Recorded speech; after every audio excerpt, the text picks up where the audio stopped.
We like to think of our homes as fortresses, sanctuaries where the world stays out. You lock the door, draw the blinds, and believe you're alone. But what if you aren't? What if the very systems that keep your home running, the pipes, the wires, are also listening? This isn't about ghosts or spies, it's about something far more ordinary and more terrifying. In modern apartment buildings, privacy is an illusion, easily broken.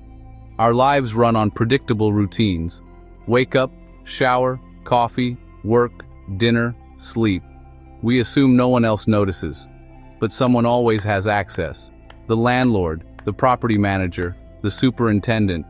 They're the guardians of the building and the keepers of our secrets. They know the building's anatomy, its hidden pathways. In the wrong hands, that knowledge becomes a weapon. Consider the water. Every time you turn on a faucet or shower, you send a signal. I am here, I am distracted. To someone with the right tools, it's a real-time map of your life. It tells them when you're vulnerable, when the coast is clear. The systems designed to serve us can become tools of surveillance. We trust the person with the master key will only use it for emergencies. But trust is fragile. When it's abused, the walls of our homes can feel like they're closing in. The monster isn't always outside. Sometimes he's the one holding the keys. In shared living, we trade autonomy for convenience, but the price can be higher than we realize. The very infrastructure we rely on can betray us, and the person we trust most can become our greatest threat. The Willows was an unremarkable building. Neutral walls, clean carpets, a place people felt safe. That safety was embodied by Arthur, the superintendent. In his late 50s, always helpful, Arthur knew every tenant, every pet, every schedule. He was the building's memory, the fixer of leaks, the rescuer of locked-out tenants. People trusted him implicitly, leaving him keys, asking him to water plants, check on pets. This trust gave him access not just to apartments, but to the building's nerve center. In the basement, Arthur's domain was a maze of pipes and panels.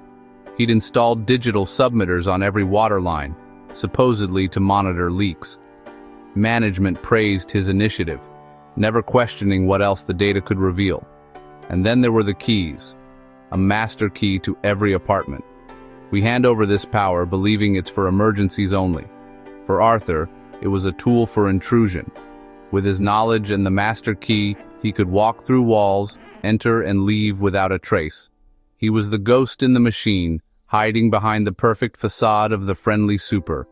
The trust that made him part of the community also made him invisible. Mark in 9C, a software developer, was the first to notice. Books slightly moved, the thermostat off by a degree. He blamed stress. Then came faint noises like a door latch while he showered.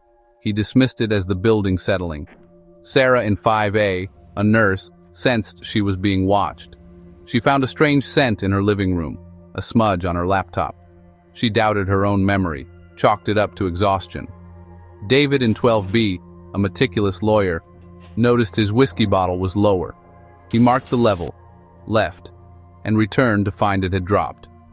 The violation was subtle, almost petty. None of them knew each other well. Each thought they were imagining things. Mark blamed overwork. Sarah thought she was paranoid. David suspected a prank.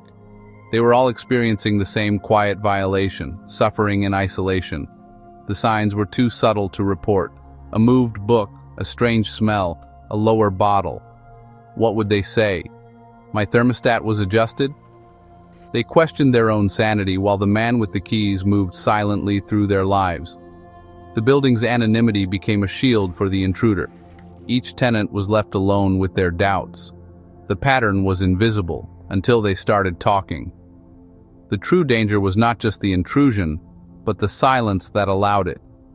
In the end, it was the small things that spoke the loudest. The walls had ears, and someone was listening and watching. Arthur's method was simple: technology and observation. The digital submitters on each apartment's water line sent real-time data to his basement computer. He'd written a script to turn the numbers into a dashboard, each apartment a line on a graph. A shower meant a spike, a perfect window. The sound of running water masked his entry, steam-fogged cameras, and the tenant was occupied. Arthur watched the monitor, waited for the right moment, then used the stairs to avoid cameras. He'd let himself in, never staying long, rarely taking anything. The violation wasn't theft, it was access, knowledge. He'd touch their things, check their mail, stand in their living rooms. He knew David's whiskey, Mark's book, Sarah's schedule. The water data told him when to go in. The master key let him in. He was a digital age peeping Tom, using the building's own infrastructure as his accomplice. The pipes that delivered water also delivered vulnerability. The trust tenants placed in management became his camouflage. Their routines became his roadmap. The incidents were small, easy to dismiss, until patterns emerged. David, fed up, started logging every discrepancy and installed a hidden camera. Mark, frustrated, confided in Sarah about things being out of place. Sarah shared her own experiences. They realized it wasn't just them. Other tenants mentioned moved perfume bottles, opened mail. The common thread, all incidents happened when tenants were in the shower.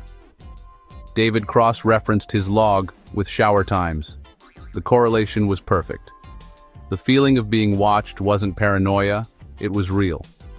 The tenants formed a small committee and took their story to management. With multiple complaints, management reviewed security footage. The footage showed Arthur using the stairs at the exact times tenants were showering. David's hidden camera caught Arthur entering his apartment. The police were called. In Arthur's workshop, they found his computer, the water dashboard still open. The river of data had led them right to him. The friendly super was a predator hiding in plain sight. The pattern in the noise had finally been heard. The silence was broken, and the truth was undeniable. Why did it take so long to catch Arthur? Because we're conditioned to trust those meant to keep us safe. Arthur wasn't a stranger. He was the man who fixed your sink. To suspect him felt absurd. His intrusions were subtle. A moved book, a sip of whiskey, a changed thermostat. Victims doubted themselves, trapped in a cycle of self-questioning. Friends and authorities dismissed their concerns as stress or paranoia. The crime was so strange, so outside normal behavior, it didn't register as possible. Arthur counted on this disbelief. The greatest weapon was not the key, but the doubt he planted in their minds. Arthur's exposure shocked the Willows. Management changed all the locks, replaced the master key with electronic fobs, and restricted maintenance access. Water submitters were disconnected from the network.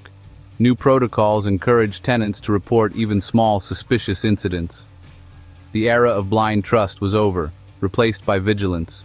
For tenants everywhere, the lesson is clear. Your privacy is your responsibility. Simple steps, security cameras, door alarms, strong passwords, can make a difference.